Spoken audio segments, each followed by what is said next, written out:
Assalamualaikum sahabat Mas Bana dimanapun kalian berada. Izinkan pada kesempatan kali hari ini saya Mas Bana menyampaikan materi tentang pernikahan. Saya yakin sahabat semua senang dengan pembahasan ini, apalagi bagi kalian yang pengen atau sudah ada rencana untuk menikah. Sahabat Mas Bana yang budiman, rukun nikah berarti bagian dari nikah itu sendiri, yang mana ketiadaan salah satu di antaranya akan menjadikan nikah tersebut menjadi tidak sah. Untuk itu, rukun-rukun nikah wajib terpenuhi. Lalu, apa saja rukun nikah tersebut? Yuk, kita bahas bersama-sama. Di antara rukun nikah yang wajib terpenuhi adalah: yang pertama, terdapat mempelai pria. Yang kedua, terdapat mempelai perempuan.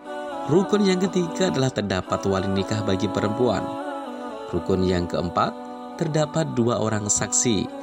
Dan yang terakhir, rukun yang kelima adalah terdapat ijab dan qabul. Nah, sahabat Mas Bana semua, dari setiap rukun-rukun yang ada ini, terdapat syarat-syarat nikah yang mengikat. Untuk itu, lebih jelasnya, yuk kita bahas satu persatu syarat dari setiap rukun tersebut.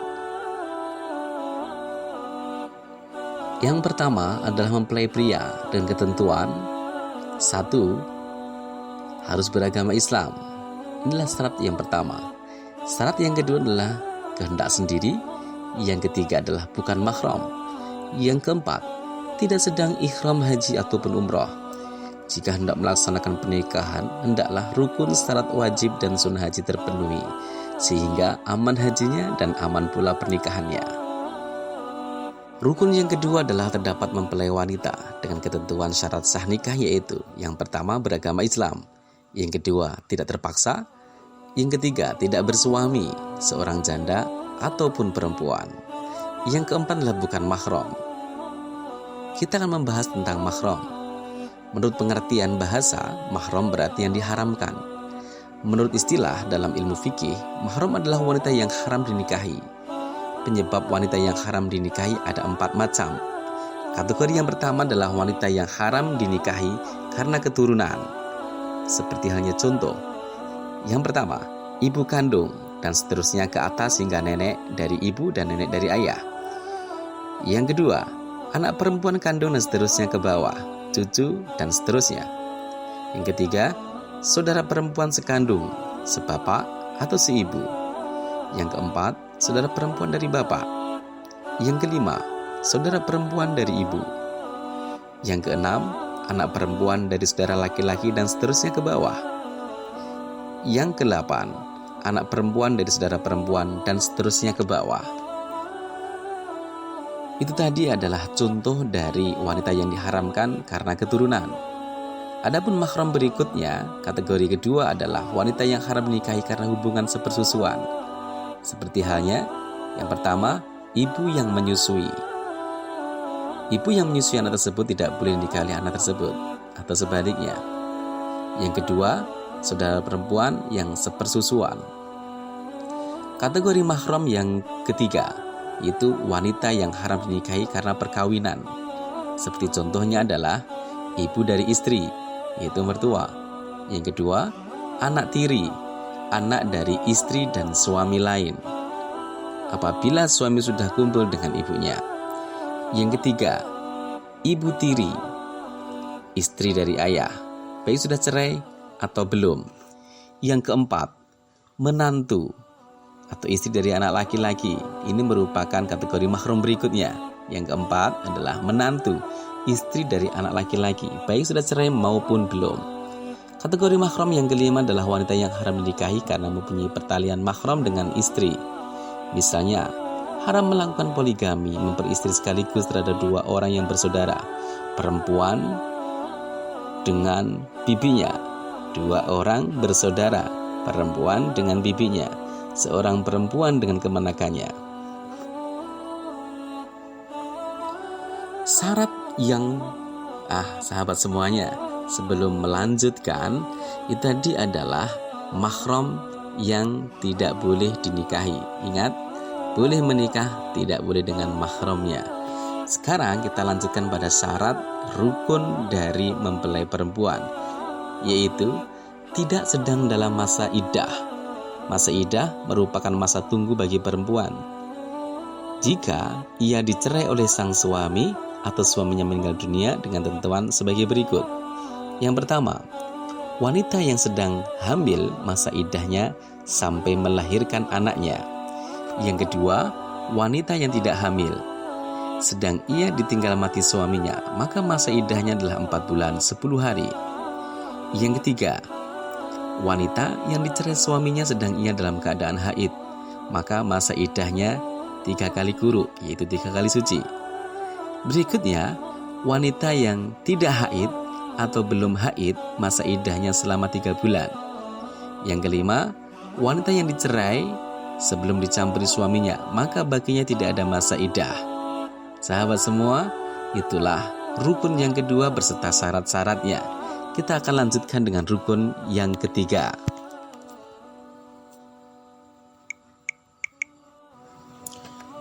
Rukun yang ketiga adalah terdapat wali nikah bagi perempuan dengan syarat. Yang pertama adalah mukallaf, yaitu Islam, dewasa, dan berakal sehat. Yang kedua adalah syaratnya yaitu laki-laki merdeka. Syarat yang ketiga adalah adil.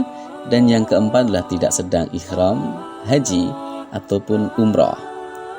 Berkaitan dengan masalah wali, sahabat semuanya, wali nikah dalam satu pernikahan dibagi menjadi dua kategori. Yang pertama adalah wali nasab, yaitu wali yang mempunyai pertalian darah dengan mempelai wanita yang akan dinikahkan. Adapun susunan urutan wali nasab adalah sebagai berikut. Yang pertama yang berhak adalah ayah kandung. Kalau ayah tiri, tidak sah untuk menjadi wali. Urutan yang kedua adalah kakek, ayah dari ayah mempelai perempuan, dan seterusnya ke atasnya. Yang ketiga, urutannya adalah saudara laki-laki sekandung. Urutan yang keempat, saudara laki-laki seayah. Urutan yang kelima, anak laki-laki dari saudara laki-laki sekandung. Urutan yang keenam, anak laki-laki dari saudara laki-laki seayah. Urutan yang ketujuh, saudara laki-laki ayah yang seayah dengan ayah. Urutan yang kedelapan adalah anak laki-laki dari saudara laki-laki ayah yang sekandung dengan ayah. Urutan yang kesembilan, anak laki-laki dari saudara laki-laki ayah yang seayah dengan ayah. Banyak sekali bukan? Nah, itulah urutan-urutan untuk wali nasab. Apabila wali nasab itu berhalangan, maka ada opsi kedua, yaitu wali hakim. Yuk kita bahas. Wali hakim yaitu seorang kepala negara yang beragama Islam. Di Indonesia, wewenang presiden sebagai wali hakim dilimpahkan kepada pembantunya, yaitu Menteri Agama. Kemudian, Menteri Agama mengangkat pembantunya untuk bertindak sebagai wali hakim, yaitu Kepala Kantor Urusan Agama Islam yang berada di setiap kecamatan. Wali hakim bertindak sebagai wali nikah apabila memenuhi kondisi sebagai berikut. Yang pertama, kondisi yang pertama adalah wali nasab benar-benar tidak ada, maka wali hakim berperan di situ. Yang kedua, wali yang lebih dekat atau wali akrab tidak memenuhi syarat dan wali yang lebih jauh abad tidak ada, maka wali hakim wajib hadir pula.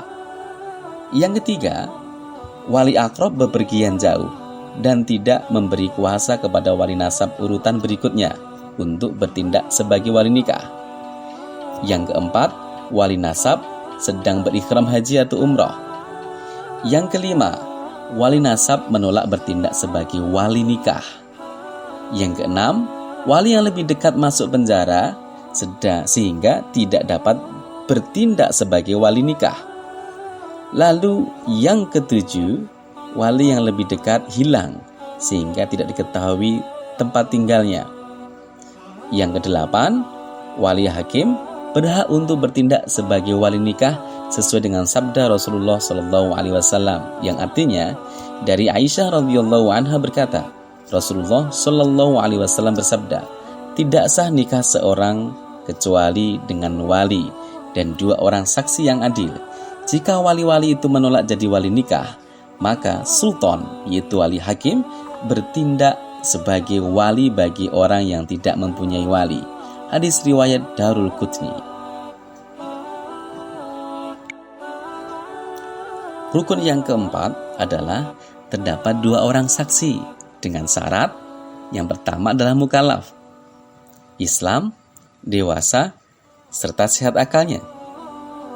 Syarat yang kedua adalah laki-laki merdeka. Syarat yang ketiga adalah adil, dan yang keempat adalah tidak sedang ihram haji atau umroh. Saksi harus benar-benar adil, sebagaimana sabda Rasulullah Shallallahu Alaihi Wasallam, la nikaha illa biwaliyin wa syahidai adlin, rawahu Ahmad. Artinya, tidak sah nikah seseorang melainkan dengan wali dan 2 orang saksi yang muakkadah atau adil. Hadis riwayat Ahmad. Lalu rukun yang terakhir, yaitu rukun yang kelima, adalah ijab dan qabul. Syarat sah ijab dan qabul atau akad adalah yang pertama, dengan kata-kata nikah atau yang semakna dengan itu. Yang kedua, berurutan antara ijab dan qabul. Lalu bagaimana contohnya? Contoh ijab. Wali perempuan berkata kepada pengantin laki-laki dengan perkataan, aku nikahkan anak perempuan saya bernama si Fulan binti Fulan dengan mas kawin seperangkat sholat, seperangkat alat sholat, dan 30 juz dari mushaf Al-Quran dibayar tunai. Maka calon suami menjawab, itulah yang disebut dengan qabul, dengan mengatakan, saya terima nikah dan perjodohannya dengan diri saya, dengan mas kawin tersebut di depan dibayar tunai. Nah, sahabat Mazbana, biasanya setelah selesai akad nikah akan diadakan walimah, yaitu pesta pernikahan. Hukum mengadakan walimah adalah sunnah muakkad. Rasulullah Shallallahu Alaihi Wasallam bersabda, orang yang sengaja tidak mengabulkan undangan berarti durhaka kepada Allah dan Rasul-Nya. Hadis riwayat Bukhari. Sahabat semua, demikian yang bisa Mas Bana sampaikan. Sampai jumpa di channel yang sama dan dengan tema yang sama tapi beda subnya. Jangan lupa like, share, and subscribe ya sahabat. Saya Mas Bana undur diri, mohon maaf jika ada kesalahan. Jangan lupa nikah. Wassalamualaikum warahmatullahi wabarakatuh.